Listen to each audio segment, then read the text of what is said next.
નમસ્કાર, પ્રવેક prime time સાથે હું છું જય શર્મા. નજર કરીશું હેડલાઇન્સ પર.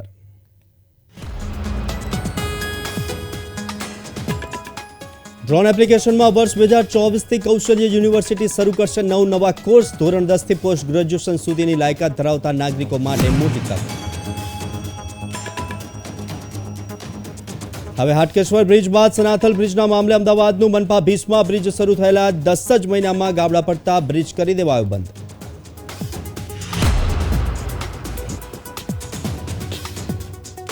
કેન્દ્રીય ગૃહમંત્રીએ સાણંદ ખાતે વિકસિત ભારત સંકલ્પ યાત્રાના કાર્યક્રમમાં આપી હાજરી. કહ્યું 2047 સુધી ભાજપ સંપૂર્ણ વિકસિત બને તે માટેની યાત્રા.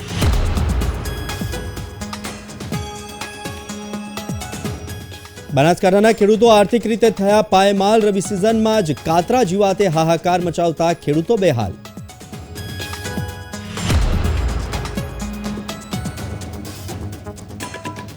અંબાજીમાં શ્રી વાડિયા અગરબત્તીની સુવાસ પથરાઈ. થરાદના વાડિયા ગામની સખી મંડળોની બહેનો દ્વારા બનાવેલી અગરબત્તી માં અંબાના ચરણે અર્પણ કરાઈ.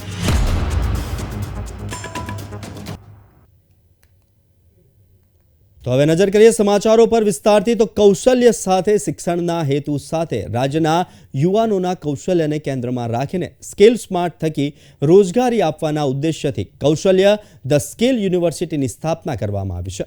રાજ્યમાં નાગરિકોને સમયની માંગ અનુસાર કૌશલ્ય તાલીમ પ્રદાન થાય તેના માટે ઉત્કૃષ્ટ કામગીરી થઈ રહી છે.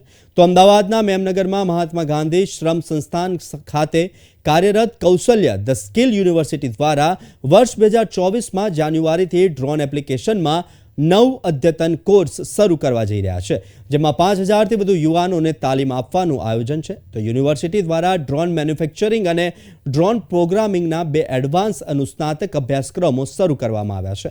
તેમાં post graduate diploma in drone manufacturing અને પ્રોગ્રામિંગ જે 1 વર્ષ અને post graduation MCA in drone manufacturing and programming જે 2 વર્ષનો કોર્સ છે તેનો સમાવેશ થાય છે.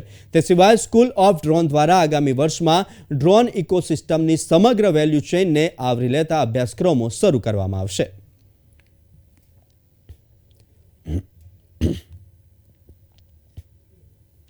તો અમદાવાદના એક પછી એક બ્રિજમાં ભ્રષ્ટાચારના કૌભાંડ સામે આવી રહ્યા છે. હાટકેશ્વર બ્રિજ, શાસ્ત્રી બ્રિજ બાદ હવે શહેરનો સનાથલ ઓવરબ્રિજ વિવાદમાં સપડાયો.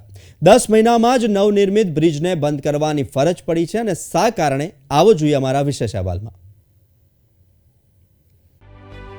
અમદાવાદમાં 97 કરોડમાં બનેલા અને હજુ 10 મહિના પહેલા જ ખુલ્લો મૂકવામાં આવેલા સનાથલ બ્રિજમાં ભ્રષ્ટાચારના ગાબડા પડી ગયા છે. બ્રિજ ખુલ્લો મૂકવાના 4 જ મહિનામાં ગાબડું પડતા આવડાએ સુરતની SVNIT પાસે તપાસ કરાવી હતી, જેમાં હલકી ગુણવત્તાનો ડામર વપરાયાનો ઘટસ્ફોટ થયો છે. રિપોર્ટના આધારે આજથી 5 દિવસ બ્રિજ બંધ રાખવામાં આવ્યો છે. આ મામલે આવડા દ્વારા રચના કોન્ટ્રાક્ટરને વારંવાર નોટિસ પણ પાઠવવામાં આવી હતી.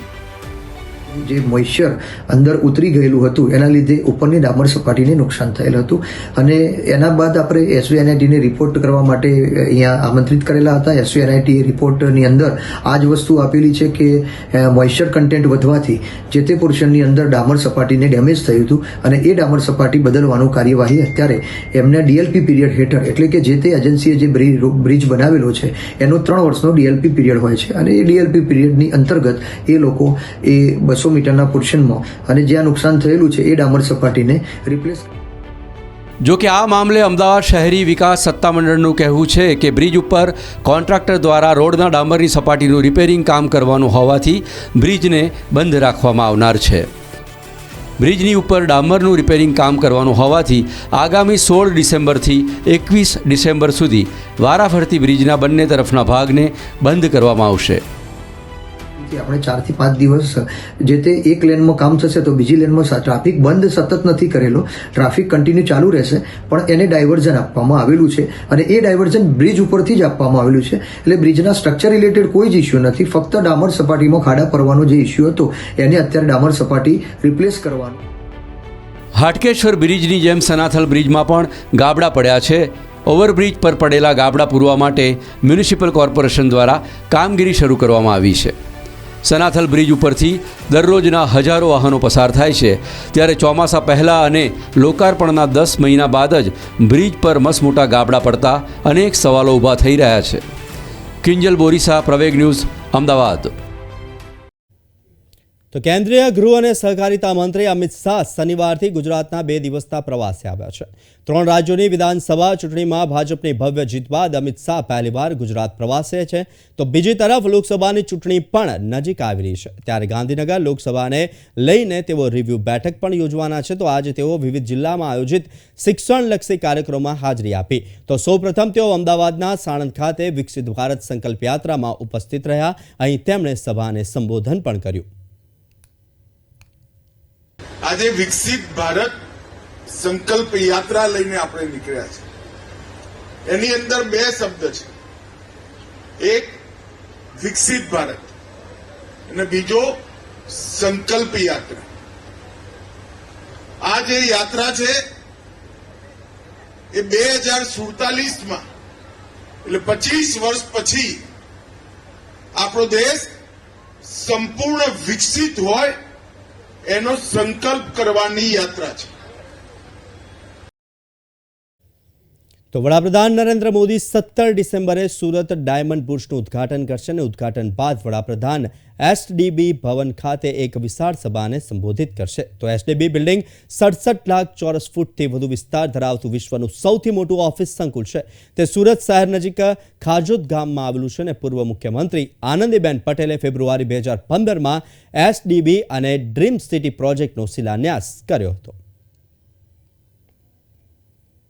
इस कार्यक्रम में लगभग 25 से 30 हजार के मैक्सिमम जो उसके डायमंड बुर्स के कर्मचारी और उसके जो ऑफिसर है वही पॉसिबिलिटी वहाँ ओपनिंग सेरेमनी में आने वाले हैं.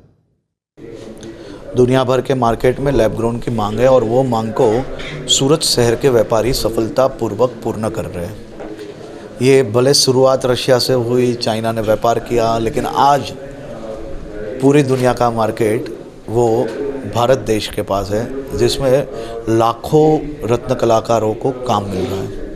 और ये मेड इन इंडिया डायमंड है, मेक इन सूरत डायमंड है.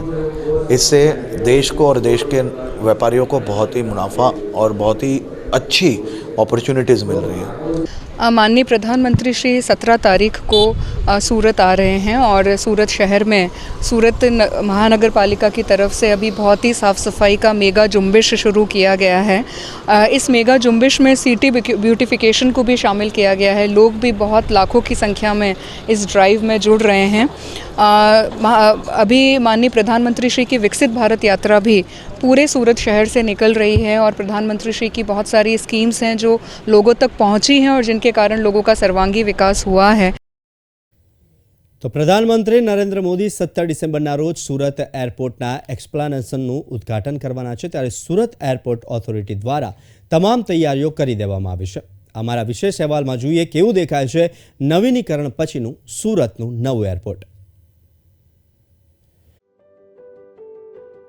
ડોમેસ્ટિક એરપોર્ટથી લઈને ઇન્ટરનેશનલ એરપોર્ટ બનેલા સુરત એરપોર્ટને ₹353.25 કરોડના ખર્ચે નવા રંગરૂપ સાથે તૈયાર કરવામાં આવ્યું છે. સુરત એરપોર્ટના એક્સપાન્શન સાથે તેના બાહ્ય દેખાવની પણ કાયાપલટ કરવામાં આવી છે. ઇન્ડિયન એરપોર્ટ ઓથોરિટી દ્વારા સુરત એરપોર્ટના ફ્રન્ટ એલિવેશનની ડિઝાઇનમાં સંપૂર્ણ રીતે ફેરફાર કરાયો છે. હેરિટેજ લુક સાથે લાકડામાંથી તે તૈયાર કરવામાં આવ્યું છે.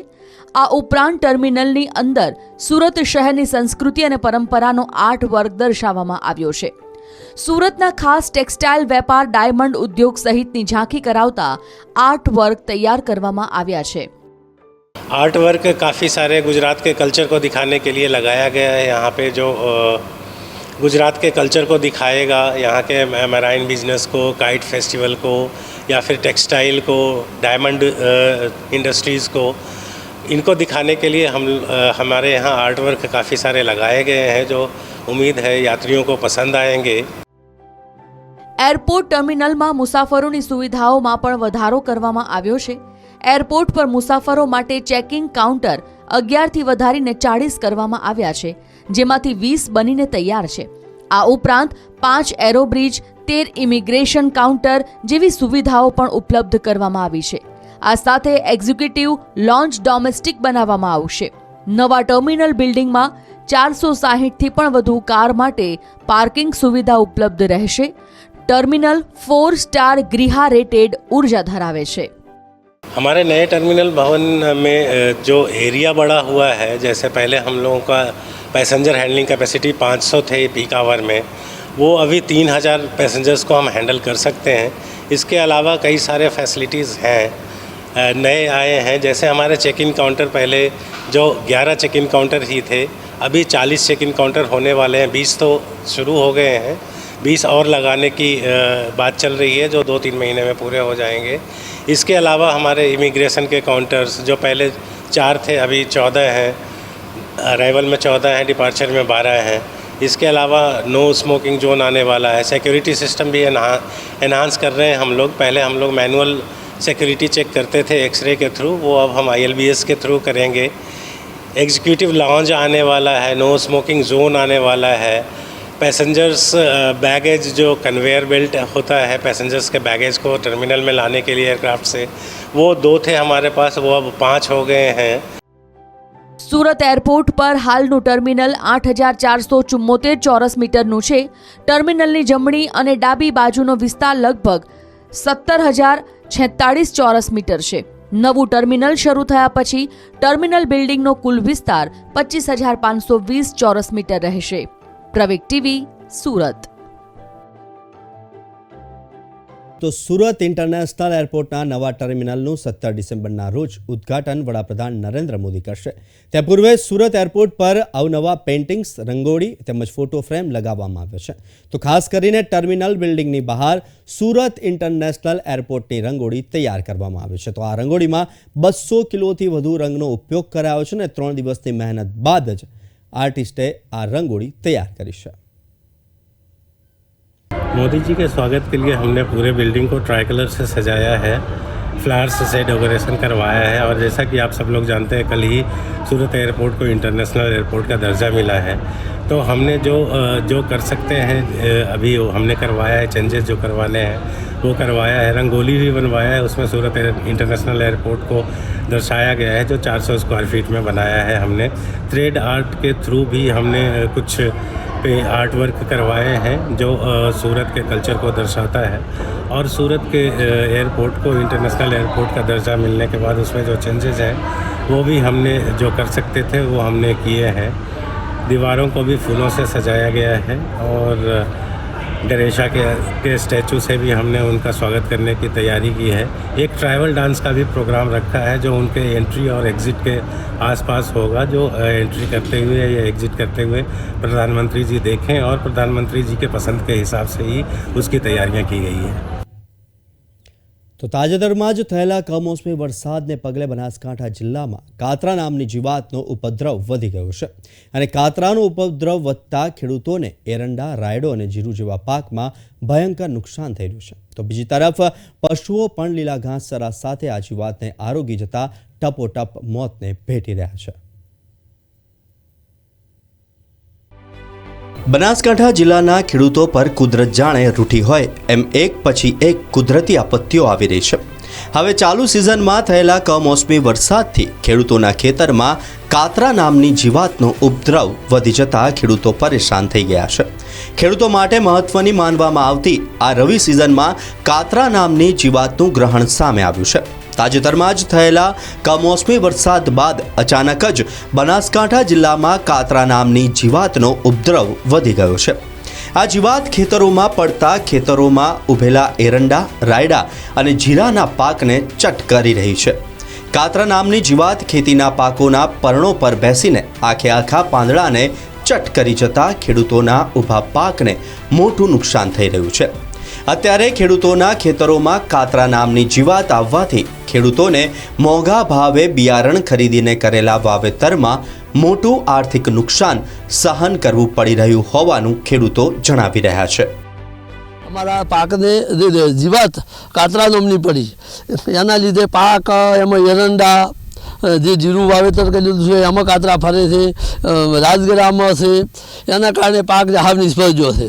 અને હાલ હવે બીજી કોઈ વાવવાની તકલીફ નથી અને ખેડૂતોને મોંઘા બિયારણો, ખાતર, શેડ ના જે ખર્ચા માથે ભોગવવા પડ્યા છે અને એમાં વાવતર કશું મળે એમ નથી. સરકાર કોઈ સહાય આપે તો ખેડૂતોને થોડી મદદ મળે. અમારા ખેતરની અંદર મારે 12 થી 13 વીઘા એરંડા વાયેલા હતા, એની અંદર કાતરા પડવાથી બહુ નુકસાન થયું છે અને કાતરા પણ એક ઈયળમાંથી કેટલી ઈયળો ઉત્પાદન થાય છે એ ઉત્પાદન સંપૂર્ણ છોડને પૂરો કરી નાખે છે. અને મેં મારા ખેતરની અંદર 3 થી 4 વીઘા તો એરંડા પણ હોડી પણ નાખ્યા છે. એટલે સરકારને એવી મારી રજૂઆત છે કે મારી આ સર્વે કરીને સરકારના તમામ ખેડૂતોને આ એરંડાના પાકના નુકસાન જે થયું છે તેની સરકારી લાભ આપે એવી મારી રજૂઆત છે સરકારી તંત્રની.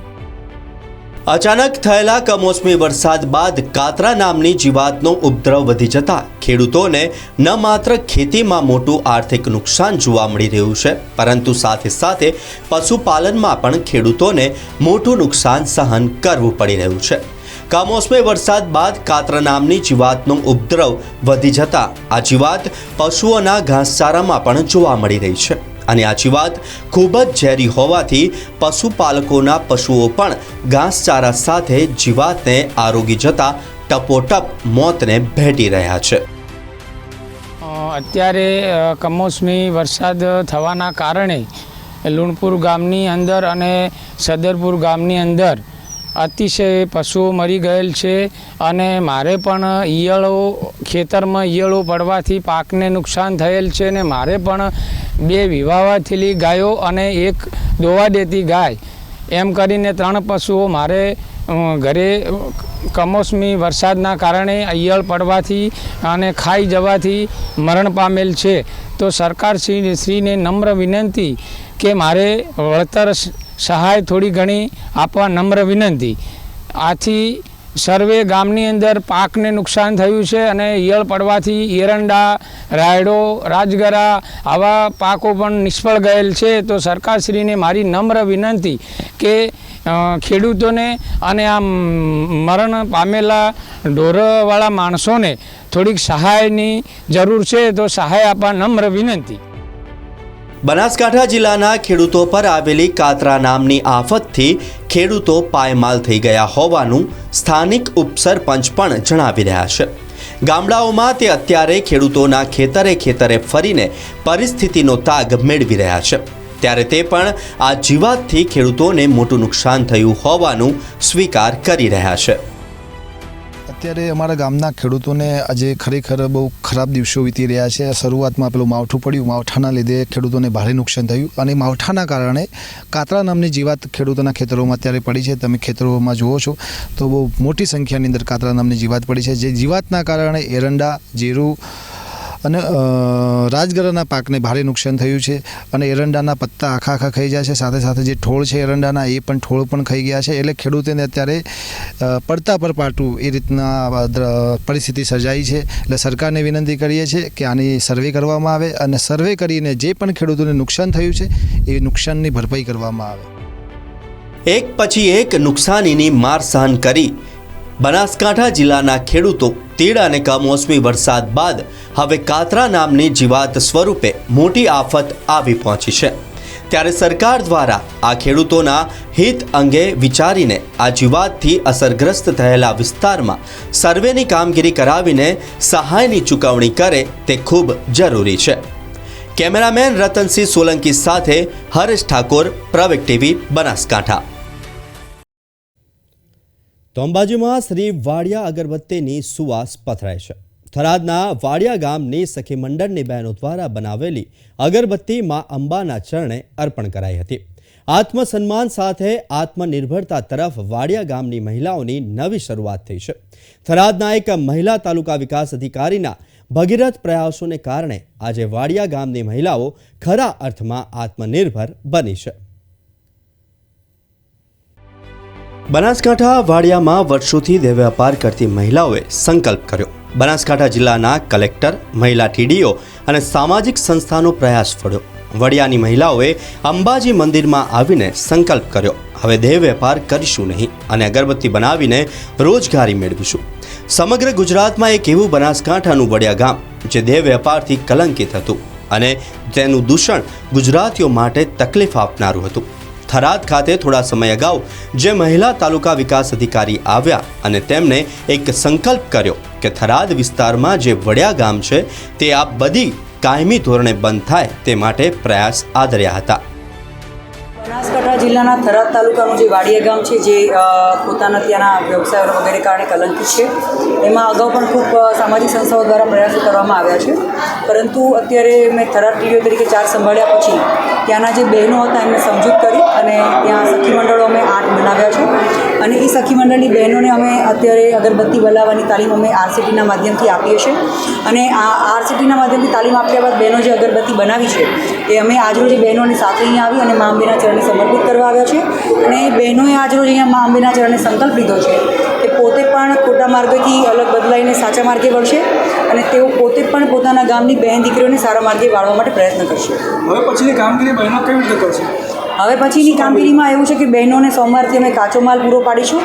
ત્યારબાદ બહેનો નિયમિતપણે જે 100 થી 200 જેટલા અગરબત્તીના અલગ અલગ પેકેટ્સ બનાવશે તે અત્યારે આપણા જે અંબાજી ટ્રસ્ટમાં અત્યારે કલેક્ટર સરે આપણને વ્યવસ્થા કરી આપેલી છે કે ત્યાં નિયમિતપણે એમનું વેચાણ ખરીદી અહીંયાથી થઈ જશે. એટલે બહેનોને જે રોજગારી મળવી જોઈએ આ માધ્યમથી મળશે અને એ પ્રમાણે બહેનોને પ્રેરણા અને પ્રોત્સાહન મળી રહેશે. બનાસકાંઠા જિલ્લાના કલેક્ટર અને સામાજિક આગેવાનો દ્વારા, એનજીઓ દ્વારા, સખી મંડળ દ્વારા આ મહિલાઓને સમજાવટ બાદ કાયમી ધોરણે દેહ વેપાર બંધ કરવા માટે અને નવા સંકલ્પ લઈને નવું જીવન શરૂ કરવા માટે સખી મંડળના પ્રયાસથી અને તમામ લોકોના પ્રયાસથી તેમણે આજે અંબાજી મંદિર ખાતે આવીને સંકલ્પ કર્યો હતો અને અગરબત્તી બનાવવાની કામગીરી ચાલુ કરી હતી. અને તે કામગીરીથી તેઓ રોજગારી મેળવશે અને નવું જીવન શરૂ કરશે. આજે વડિયાની મહિલાઓ પણ અંબાજી મંદિરમાં દર્શન કરી પ્રભાવિત થઈ હતી. સાથે સામૂહિક સંકલ્પ પણ કર્યો હતો કે અમે કાયમી ધોરણે દેહ વેપાર કરીશું નહીં અને નવી રોજગારી શરૂ કરીશું. અને અમારા કાજલબેન, અમારા ટીડીબેન અમારા ગામમાં આવ્યા હતા. આવીને અમને બધાને સમજાવીને આ અગરબત્તીનું કામ કરાવ્યું. અગરબત્તી કરવા તે બહેનો તૈયાર છે. આમ જે કોઈ બી રસ્તેથી નીકળીને આ સુધરવા માટે પણ તૈયાર છે. હવેથી આવા કોઈ ખોટા ધંધા નહીં કરે અને આ સારો માર્ગ પટાવે છે એ પકડીશું. હા બેન, ધંધો સાહેબ રોટી રોજી મળી રહેશે તો કોઈ કરવા તૈયાર નહીં. અગરબત્તી બનાવીશું. અગરબત્તી થરાદ તાલુકાના વડિયા ગામમાં બનાવીને અંબાજી મંદિરમાં આપીશું અને તે દ્વારા જે આવક ઊભી થશે તે દ્વારા અમારો પરિવારનો ગુજરાન ચલાવીશું. હાલમાં આ ગામની વાત કરવામાં આવે તો આ મહિલાઓના બાળકો અત્યારે ઘણા લોકોને દત્તક લીધેલા છે. ઘણા બાળકો ભણી રહ્યા છે અને પોતાની નવી જિંદગી શરૂ કરી છે. પ્રવેગ ટીવી, બનાસકાંઠા. તો દેશના સૌથી નાની ઉંમરના આઈપીએસ સફીન હસને અંબાજી મંદિરમાં દર્શન કરી કોમી એકતાનો દાખલો બેસાડ્યો હતો. અંબાજી મંદિરમાં આજે શનિવારના રોજ ગુજરાતના બનાસકાંઠામાં કાણોદરના પનોતા પુત્ર અને દેશના સૌથી નાની ઉંમરના આઈપીએસ સફીન હસન અંબાજી મંદિરમાં દર્શન કરવા માટે પહોંચ્યા હતા. અંબાજી મંદિર ટ્રસ્ટ દ્વારા તેમનું સ્વાગત કરવામાં આવ્યું. અંબાજી મંદિરમાં તેમણે માતાજીના દર્શન કર્યા હતા.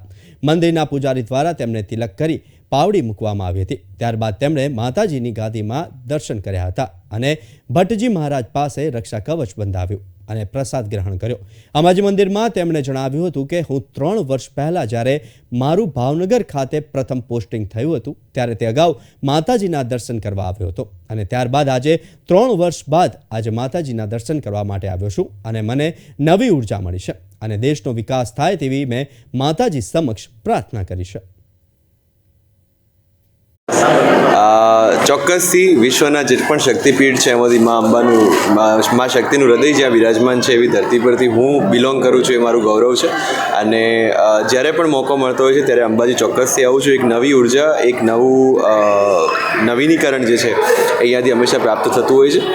આજે થોડો ફેમિલી ટાઈમ મળ્યો છે તો પાછું ચોક્કસથી મા અંબાના દર્શન કર્યા છે અને માત્ર બનાસકાંઠા નહીં, સમગ્ર ગુજરાત નહીં પણ સમગ્ર ભારત જે છે એ નવો વિકાસ, નવી પ્રગતિ કરે એવી મા અંબાના ચરણોમાં પ્રાર્થના છે. આપની ઉપસ્થિત પબ્લિકને શું સંદેશ આપવા માંગશો? એક સંદેશ બીજો કંઈ જ નથી. બધા જ સાથે મળીને રહીએ, ભાઈચારાથી રહીએ અને દેશના વિકાસમાં ફાળો આપીએ. બસ એ જ મનોકામના. Thank you. તો ગુજરાત રાજ્ય માધ્યમિક અને ઉચ્ચતર માધ્યમિક શાળાના આચાર્યોનું 52મું શૈક્ષણિક અને વહીવટી અધિવેશન આજે યાત્રાધામ અંબાજી ખાતે કેબિનેટ મંત્રી કુબેર ડિંડોરના અધ્યક્ષસ્થાને યોજવામાં આવ્યું.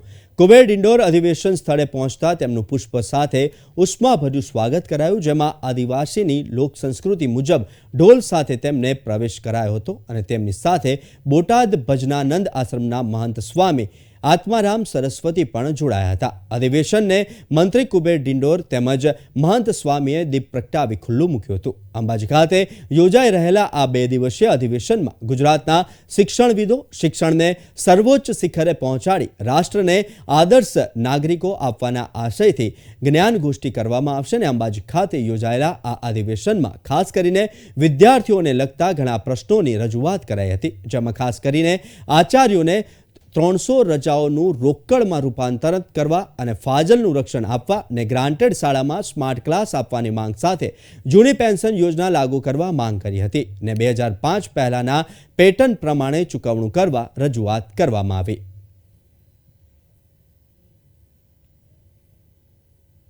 તો હાલ સમાચારમાં બસ આટલું જ. મને આપશો રજા. નમસ્કાર.